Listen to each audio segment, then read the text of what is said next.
So in this Microsoft Word tutorial video, I am going to be showing you guys how to insert a scatter chart here inside of Microsoft Word. So the first thing you have to do is open up a Word document. Once that is done, go to the top left, press on insert right here, then go to the chart option right here, press on that to get a drop down. Now once you're here, it actually says XY or a scatter chart right here. So what you can actually do is actually create a scatter chart from this screen. So you can go ahead and just create a basic scatter chart, a bunch of different options here with different sort of lines and stuff like that. Also a bubble chart as well if it interests you. But for this demonstration, we're going to keep it simple and basic and just select a regular scatter chart. So once you press on this, it's actually going to redirect you over to an Excel spreadsheet where you can then input your data that'll be used and reflected on in this Word document. So as I just mentioned, here in the top left is some previously, I guess, just randomly generated information for your X values and your Y values. So you can go ahead and change this if you want. You can go ahead and change this to 1, 2, 3, and change this to 3, 4, 5, whatever the case may be.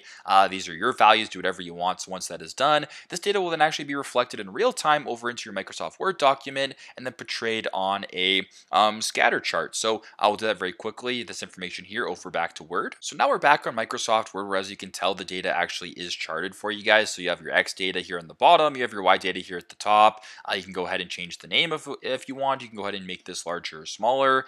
You can change how it looks, over here. You can also change the colors as well if you want. Whatever the case may be, it is completely up to you, but pretty straightforward, pretty simple. This is how to create a scatter chart here in Microsoft Word. Thanks again for watching, and I hope this video helps.